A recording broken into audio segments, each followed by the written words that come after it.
What's going on, Mason? Welcome back to the Pressbox. Once again, I'm Vandy. I'm Perry Buckley. My name is Lindsay Hokinson. I'm DeMonte Shaw. Well, guys, to start things off, let's talk about the men's volleyball team. Yeah, came back home again. Two matches this weekend. Finishing out conference play here, EIVA play. They're now 3-0. Friday they took it to the team full of freshmen. Team from Rutgers Newark who is switching divisions, so they lost a lot of their good players, and they had one sophomore and the rest freshmen, and Mason made it look easy. The next day, same story, different team. They played NJIT and just took it to them, crushed them 3-0. So looking forward to, they had a tough out-of-conference schedule to start the season, and now they're playing in conference teams, and they're just crushing them. So I hope, hopefully it'll continue throughout the rest of the conference play. Keep it going. Great job, men's volleyball team. And we want to shout out the track team. Last week at the Virginia Tech Challenge, we had a few records set. Deanna Barron broke the previous school record in the 600 meters, running a time of 1 minute, 31 seconds, 6.63. Siobhan Briscoe finished second in the 60-meter hurdles, which is third fastest time of 8.58 in program history. And also, Caitlin Eberly vaulted a 3.45 meters, which is the third best height in the Mesa record book. So, congratulations to you girls. Give you your props. Congratulations, track team. Keep it up. Keep doing well. And go to some upcoming games. Yeah, some of the upcoming games we have men's basketball Wednesday at Hofstra at 7 p.m. Also at home versus William & Mary on Saturday at 4 p.m. Also Friday, baseball versus Iona at 2:30, and Saturday both women's lacrosse and women's tennis are playing at 1 p.m. and 5 p.m. respectively. Thanks, Perry. And Mason men's basketball team. Great win at Drexel on Thursday night. Yeah, excellent. But we also had a game on Saturday night. Homecoming game, I guess. Fireworks were great, though. Enjoyed the fireworks. Loved them. Exquisite. You guys loved them? Yeah. I loved them, yeah. Best part of the night. Felt like a little agree. kid again, man. Yeah, but man. let's talk a little bit about the L to Georgia State. The embarrassment, man. Started off the game pretty well. We're shooting about 71% from three-point line. We're hitting almost everything that we went up. Offense was moving, flowing. We had good defense. We're getting out, spacing everything out. But then later on, we took that out. Couldn't really get into our offensive set, and it hurt us later on. I watched the post-game conference with Georgia State's coach, and he really stressed that his emphasis for the game was defense. And I think you could tell watching the team play.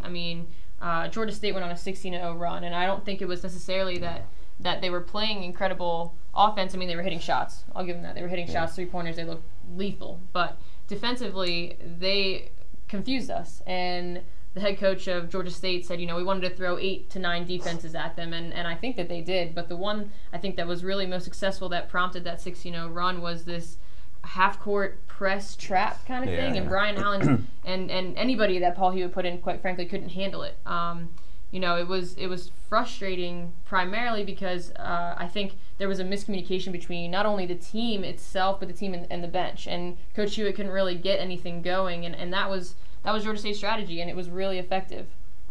Yeah, I agree. That half-court press killed us because, like you said, whatever ball handler it was, Brian Allen, Corey Edwards, as soon as they crossed the half-court line, they were immediately trapped.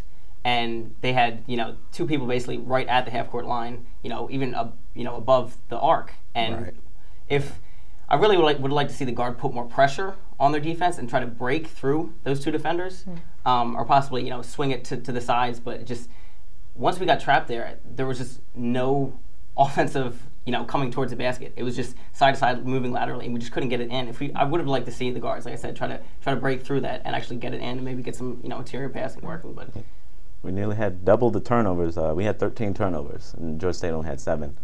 But going back to the three-point shooting, there's a stat that says when the opposing team shoots above 42.3% from the three-point line, we lose the game 83% of the time. And Georgia State shot 52.6% from the field. So which is surprising because our team is made up of three-point shooters. So you would think you'd be really good at defending that in practice, but I don't know. Yeah, the coach talked about that in the post-game conference as well. He talks about his teams. He likes three-point shooting teams, and you could tell yesterday.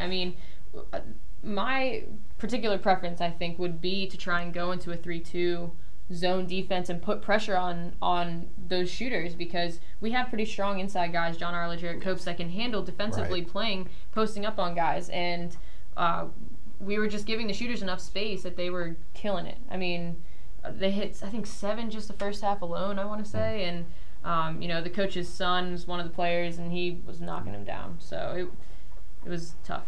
Yeah. And we had a problem. We had a problem stopping. Well, 2 of their players scored 20-plus points. Hunter and White. Yes. Hunter and White. They both killed us. So I definitely agree in terms of trying a 3-2. I think that might help us more effectively. What else? What other problems did we have that cost us the game yesterday? It's like a trade-off. It's like either Sherrod Wright is hot, and then we'll get like mediocre play from our big men, or the big men are hot, and we'll get like a mediocre Sherrod. Like Sherrod had 19 points. But then after that, it was Marco with 10, and then a handful of guys with like 6, 7, 8 points. And it's like, why can't we get that, have Arledge drop like 15, like 10 rebounds, and have Sherrod drop like 20? Like all the other teams we played, where they'll have multiple like 20-point scores. I don't understand why we can't get both of it in one game, Yeah, I mean, I couldn't have even told you who was on the floor yesterday, because they were so inefficient. I mean, as soon as we got down the floor, as soon as we passed half court, we were losing the ball. I mean, and we were getting it into the corners and getting trapped, and we couldn't find the inside guys, and we weren't getting good looks outside or inside. So I couldn't have even told you whether Arledge or Copes or Guyanicic was on the floor, because we didn't find him. Yeah. And I mean, Copes had 2 points. Yeah. Guyanicic had 10, and I don't know how many Arledge had, but wasn't many. Yeah. And like you said, we just couldn't get the ball inside. There were different looks on defense. We just could not break them, and really inefficient offensively. Guys, in watching the post game conference, again, Ron White was talking about, this is the Georgia State head coach, was talking about how strange the conference has been this year. Obviously, he's disappointed because Georgia State doesn't get to play in the tournament, which is fair. And he said they've approached the last 5 games of the season like it's a conference tournament for them, because he's proud of his guys and he wants them to have something to hang their hats on, which is fair. But he commented on the strangeness of the conference this year and how it's been so inconsistent. Last weekend, all the road teams took victories, and that's something you don't see this late in CAA. What he said, I think it's the uncertainty that exists in the CAA for next season that's making such strange things happen. What do you guys think about that? You think that's impacting the way people are playing because the CAA is, in such disarray? I would say I definitely agree. So I would have to say, with us, with not knowing where the CAA is going to stand next year, or exactly as you said, with everything in flux pretty much, it's, again, this late to the season where you see all the road teams win. Usually doesn't happen. You got to protect your home court. Usually you have to win on your home court. Something we couldn't do on Saturday, but you have to keep that up. And I definitely agree with the point about the CAA, where we don't know where it's going, and that's why the conference just seems just so out of disarray right now. I agree. You had teams last year who did terribly within the conference, and now they're top 13. I mean, Towson, for example. They, and now Drexel, who was top of the conference last year, is middle of the pack. Really, teams just moving all over and no consistency. There's no real top star teams. Yeah. Right. I mean, you talked about the home loss. I mean, this is our 3rd home loss this season. I mean, that's Mason fans. We don't That's lose our home. That's unheard of. That's unheard of. And so I think what? Paul Hewitt, he was talking about in his section of the post-game conference that it's unacceptable, and it is unacceptable for us Mason fans. When we go to the Patriot Center, we expect to see a win. Exactly. And so I think the focus needs to be on winning home games. Obviously, you want to win every game, but you need to focus on appeasing the fans. I mean, protecting your home court. It's homecoming, and they're down by 24 points. I mean, that's people. unacceptable. It's unacceptable. You have kids who've never watched basketball in their life that not are at watch this it game. again. And exactly. They might not ever watch basketball again after this game. So I think, it's disappointing. It's we come here because basketball is our team, and Exactly. And it's just disappointing and embarrassing. And Marco said, we don't want to look like that in front of our fans, but they continue to do so this year. So what's left in the conference? We've got a couple games left. We're 6th right now in the conference. We moved up in the conference when we beat Drexel, and then moved back down, flip-flop with Georgia State after that loss on Saturday. So that's 6th at I believe it's 8-6 in the conference. So Nothing great. Unacceptable. We just need somebody to just step up and be like the true leader of the team. Like, we know Sherrod Wright is the leading scorer, but like, I don't know, he just doesn't take on that leadership role like a Ryan Pearson, Mike Morrison. You know, last year they were like the leaders off the court, on the court. Those guys, they're gonna take the game in their hands, and you know it. Like, there's no discussion, argument about it. Yeah. You know, you'll have games where Sherrod is quiet in the last 5 minutes, and it's like, this is your team. Take control on and off the court. You know. I mean, and to be fair, it's a young team, and we knew it was going to be a young team this year, but I think all of us expected more out of them. Exactly. There's not been a lot of fight. You know, it doesn't matter what age you are. You should still want to win every game. Yeah. And especially in a homecoming game, you know, they get down to that 16-0 run in the first half. You know, you think coming out of that timeout that this team's going to be fighting, you know, to prove themselves in front of this 8,000-person crowd. Yeah. Instead, it just was lackluster. The only one who showed true fight, in my opinion, was Corey Edwards. Towards the end of the game, I loved his Still intensity, fighting, man. still fighting. He there was fought a couple. to the end. There was an alley-oop thrown, for Georgia State where he got in the way, broke it up. Another dunk that he wouldn't let him dunk. He went up and blocked it. There was They called a foul, but he blocked contested it. it. Amelie towards the end of the game as well. I mean, the little playing time that he got. Yeah. He fought it when he was out there as well. Yeah. So. I mean, And that's the thing. That's the thing we need to see throughout the whole game, and from every single player, from top down, we need to see that fight and making sure that you won it. So, a few games left in the CA. Where do we go from here? We, again, as Perry pointed out, our subpar record in the CA right now. We have to turn things around. What can we do? I mean, Ron White mentioned in his post-game conference that what Mason does well is they get after teams in the beginning of the game, and they do. Yeah. And he said, you know, we knew as long as we withstood those first few minutes that we would be okay, and they did. They kept it close, and then they took off. And I think moving forward, Mason needs to be able to sustain longer than the first 5 minutes. You can get after a team and press and press and press, but if you wear out after 10 minutes, you've got 30 minutes left to play, and that's when we're losing the game. Yep. So moving in through conference play, we've got to be able to play longer than 5 to 6 minutes of good, solid defense, a high press. If we don't need to press in the first 5 minutes, then maybe we wait and save it for the last 10 minutes of the first half and really keep ourselves into ball games. And towards the second half, then we need to start taking over the game and actually pulling out some wins, because otherwise you can't go into conference not winning basketball games. You can't expect to win heading into conference. Sure. I personally hate our press. I feel like we do not run it well at all. And it seems like every other time someone's getting, I mean, Brian Allen almost always is diving after the ball over here, over there, and getting beat. They seem to break our press almost instantaneously and really doesn't put any pressure on him. And we're just, you know, and then they're putting up big numbers in transition. Yeah. So. Well, we hope that we can turn it around real quick. But real quick, want to shout out Lindsay. Lindsay, you won an award during the game. You want to talk about it real quick? Yeah, I mean, every spring semester, athletes who have maintained over a 3.75 GPA and over 38 credits get awarded with the Provost Scholar Athlete Award. There were 22 of us this year, which is the most they've ever had. It's my second time winning the award, so hopefully I get it through senior year. And Yes. Go ahead with your bad self. Lots of other athletes that got it as well. A couple girls from my team, which I'm really proud of. And it takes a lot of hard work. And if you see those athletes, give them some respect, because we do work our butts off. Anyone you want to shout out? I got Liz. Yeah, Liz, Adriana, my roommate, Kelly Pizzagurley, Nicole Clark. Those are the 3 soccer girls that got it. So I'm really proud of us. Congrats everybody, and congrats to everybody else that won the award. Woo. And guys, we'll be right back on the press box. Don't go anywhere.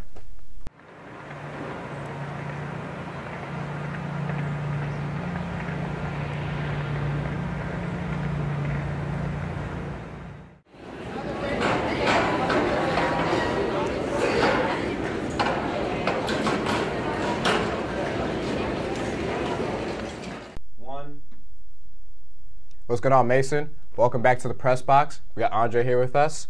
And so, guys, let's talk about All-Star Weekend. Celebrity game. Kevin Hart, MVP. My man. Kevin Hart. He dropped buckets, all 5 points, got him MVP for the second year in a row. Their antler spray that got him. It was. Did y'all see him slap Benny? That's why he won. But then he got silly stringed. He got it back. He got it back. got it back. They was back. mad because he Pacquiao. Hey, but he beat Usain Bolt in the race. You saw that? Yeah, I saw that. Yeah, Yeah, I mean, you man. got a little head start. Kevin, you you. didn't win, but But- yeah, Everybody Yeah, be of course. sleeping on the little people, but we got skills, all right? Kevin Hart, keep doing your thing. No, I was surprised that you saying like he has some ups, man.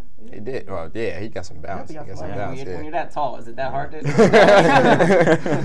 But I like the Josh Hutcherson and Kevin Hart matchup. Yeah. I don't know. Oh yeah. I would say Josh Hutcherson probably took that. Got Oh, it. he's Yeah. good. He's balling, Pitt, he yeah, was he's balling. Pitta from the Hunger Games. So that's what we're In talking case you about. guys didn't know. He He did hit- all right. I think he hit like three or four threes. Yeah. I'm surprised they were the same height. Yeah. Yeah, man. Somebody was cooking Kevin Hart. I heard him. It was like, yeah, he's about the same size as the little 5-year-old out there. Well, Chris Paul said him and his son wear the same shoe size, so Hey. hooked them up.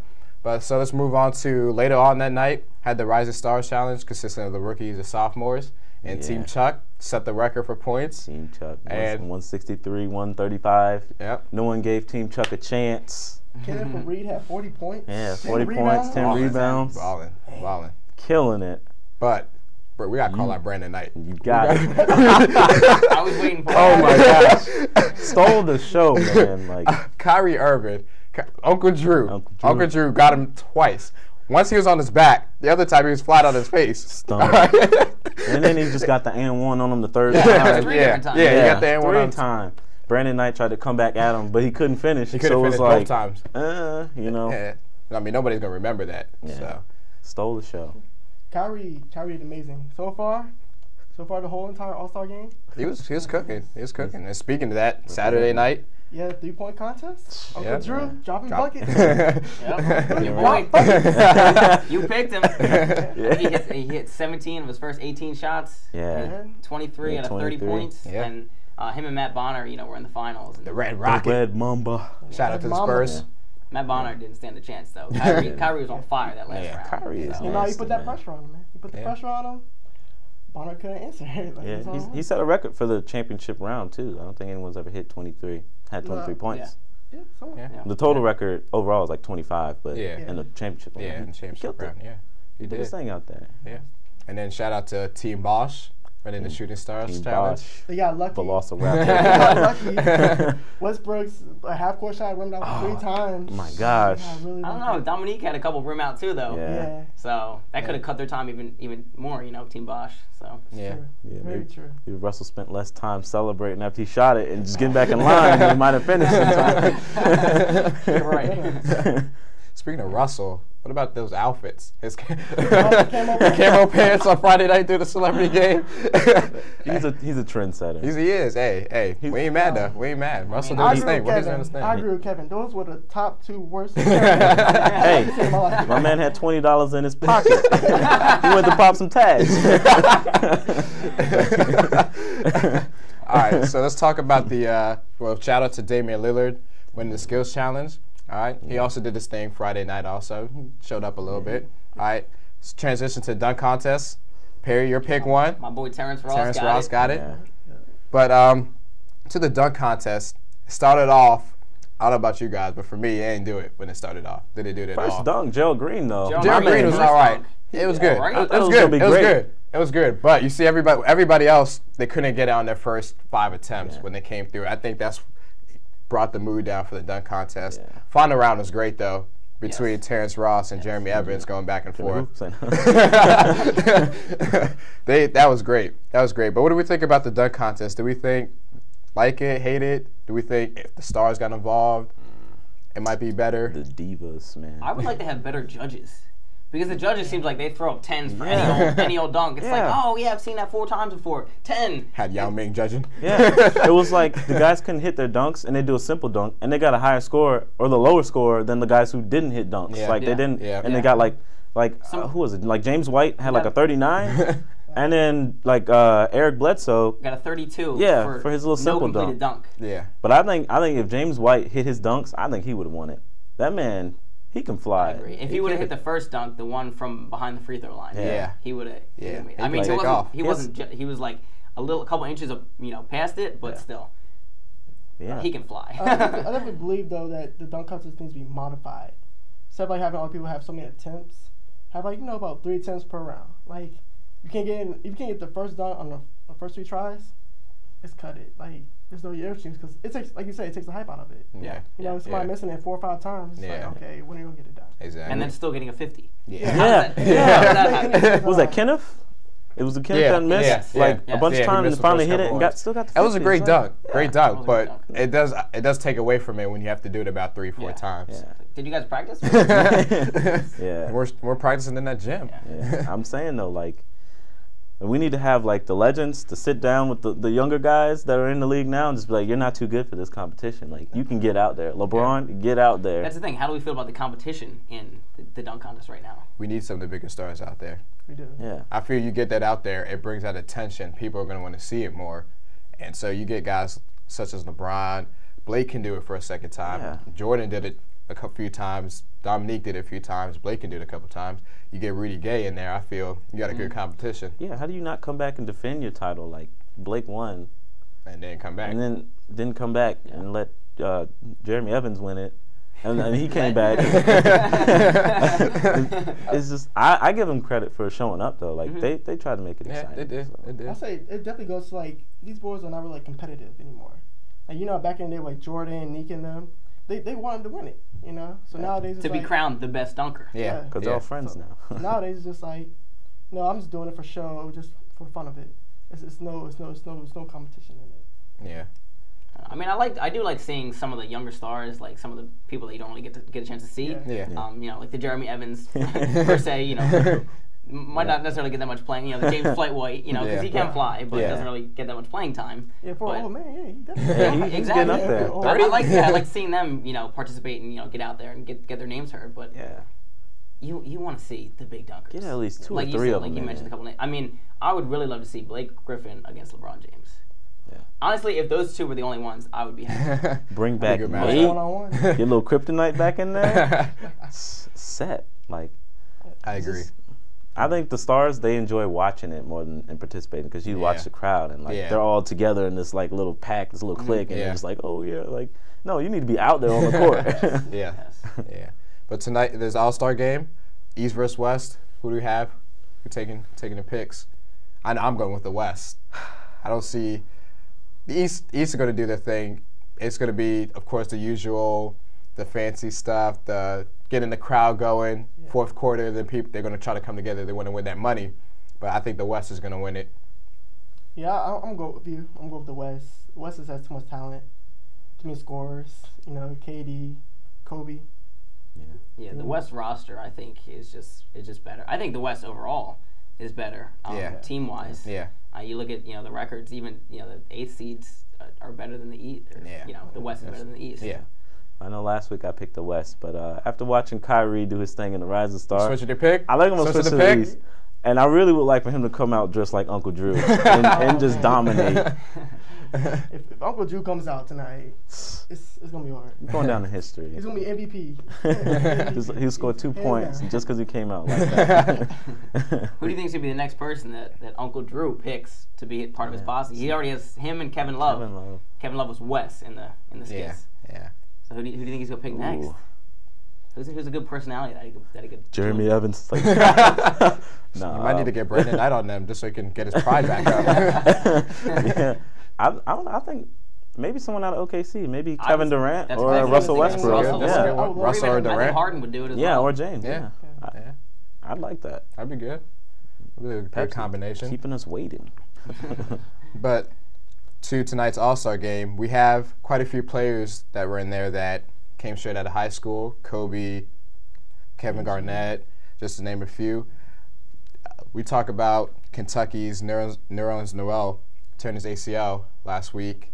And what do we think about the rule in terms of players, college athletes, having to go play 1 year at college before they can enter the league? What do we think about that rule? Because we look at Noel now, out 6 to 8 months because of his ACL tear, and potentially he was projected to go number 1, may drop, lose a few million. What do we think about that rule? I don't like it. Yeah. Because there's nothing saying that Nerlens Noel will ever be the same. I mean, I know there's tons, but you look at Adrian Peterson, the way he came back after an ACL tear. Beast. He came back even better than he was before. Yeah. But still, there's nothing saying that he'll be able to rehab and come back the same. And plus, he's young. He's a freshman in college, and your body's still growing. He's still maturing. So I personally don't like the rule. Yeah. Yeah. I totally agree. I hate it. Like, I truly hate it. Like, having these players come in for 1 year and then, jumping ship, going to the NBA, it ruins the team chemistry for college, Like, I would love to see, like, kids progress through through the 4 years, mature, and then, it's like Jordan. Like, Jordan was there, 3-4 years? At North Carolina. Look at him now. Like, there's talent, People go to high school and they make it out great, but they work hard, Some of the kids they're talented, and that's it. Yeah, I mean, I guess college gives them that drive. It should, I can see, like, the benefit and what they want is to, like, get the kids an education, which is great, but, if that's not, you can't make someone do something they don't want to do, especially if... You're not going to get an education in 1 year. Yeah, like, you don't get a degree, and you start yourself up for after your career, and you don't have to go 1 year, but, like, just go to the league, make your money now, and come back. Then you get rich alum, they come back, and they donate to the school again. I mean, if financially, if your family needs the money, I don't see why not let them go to the league. Right. So, especially, again, if they're talented enough and that's their decision, collectively themselves and their family decides they want to go to the league, I say go for it. And if they have that maturity level, and like Andre said, if they have that work ethic already, why not let them? Exactly. Let them grow. I mean, because, again, we've seen players that have come in and do just well. Kobe Bryant, Kevin Garnett. Look how well they're doing. Came straight out of high school. Tracy McGrady was another one. He's no longer in the league, but lasted a while. Injuries took him out. But so many guys have come into the league, and you can see they handle themselves well. They play at a high level, and I think the rule needs to be done. It's over with. And there's plenty of great mentors out there in the league. That, plenty of guys to reach out to. Yeah, exactly. Every team has, a great leader, if not a couple. Yeah. And there's also legends they can reach out, and legends love helping, helping the younger guys. So there's tons of help out there that they could have if they're they're struggling, without going to college. Yeah. Yeah, but also there's for every Kobe and KG, there's a few like Sebastian Telfairs, all that talent, but what was he doing? Doesn't really pan out. Yeah. True. Yeah. True. So it's the big question. Yeah. And I think that's another thing that hurts college basketball in a sense, because you have the team chemistry is not there because you have guys coming in 1 year and just leaving. And we look at how Miami's doing right now, and their guys are a bunch of seniors, fifth-year seniors. They got a 6-year senior on there. Because it stayed so long, and you look where they are right now, when you have that team chemistry, eventually you just rise up because you played together so long. But when you have teams just repetitive players repeatedly coming in and leaving to the NBA, I feel it diminishes the college game, because you look at this year's crop of teams, not really a standout team as we're accustomed to in other years. So I think the rule needs to be over and done with. Yeah. But then on the other side of that, you look at Kentucky. They do one and dones every year, and they're always getting national championships. So it can go both ways. I don't know. When you have a recruiting class like that, it's really hard to recover. You have basically your entire starting roster flood the league. To the league. It's hard to come back from that. Exactly. Well, got a shout out to Michael Jordan, 50th birthday. Happy birthday to the greatest of all time.